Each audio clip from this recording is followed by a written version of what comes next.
Hi, the book chosen was The Boy in the Striped Pyjamas.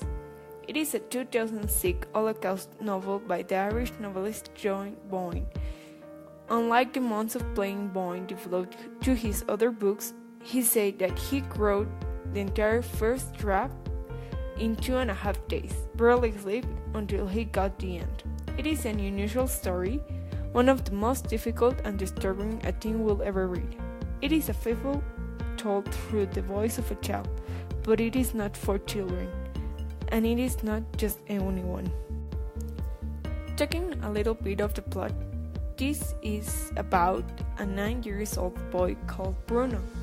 When Bruno returns home from school one day, he discovers that his belongings are being packed in crates by one of the family's servants.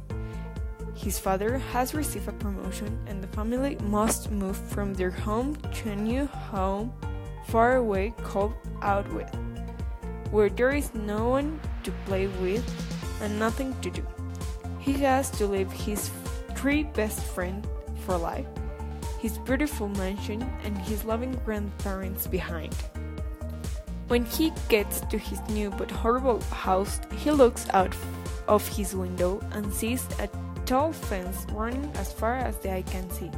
Behind the fence, he can see strange people in striped pajamas that he thinks could play with him. Bruno longs to be an explorer and decides that there must be more of this new place that meets the eye. While exploring the area near the fence, he meets another boy whose life and circumstances are very different to his own, and their meeting results in a friendship that has devastating consequences. The positive aspects of this book is that you had to do a lot of thinking to work out who was who and what was going on sometimes, especially with the foreign. Also, the closeness of the family. When Bruno and his family moved to Auschwitz without and the city and lived there for a while, they become closer because they have to spend more time together, making them a better family. The friendship theme is another thing. Once Bruno leaves Berlin, he no longer has any friends. Although, after exploring for some time, Bruno comes across a boy. After talking to him, Bruno comes back to the same spot every day, eventually become friends with the boy, mutual, and stay good friends, even until the end when they share their final moments together in a gas chamber. But on the other hand, there are too many unanswered questions at the end. They do give a sense of mystery and intrigue you to read on, but you expect some of the questions to be answered at the end.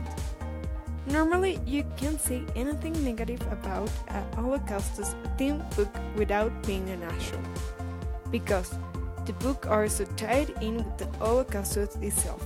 For example, there are Jewish prisoners in horrible conditions. They were treated horrible with sickness and severe lack of food. Also, all of the deaths. The prisoners were surrounded by pain and deaths. The Nazis would take some prisoners and murder them by gassing them.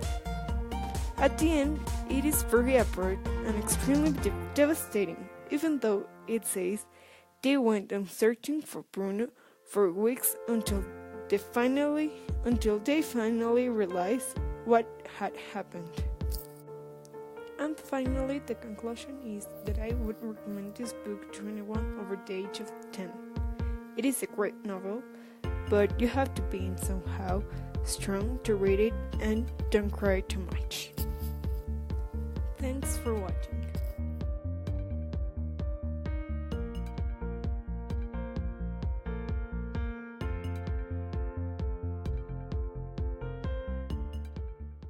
Created using Powtoon.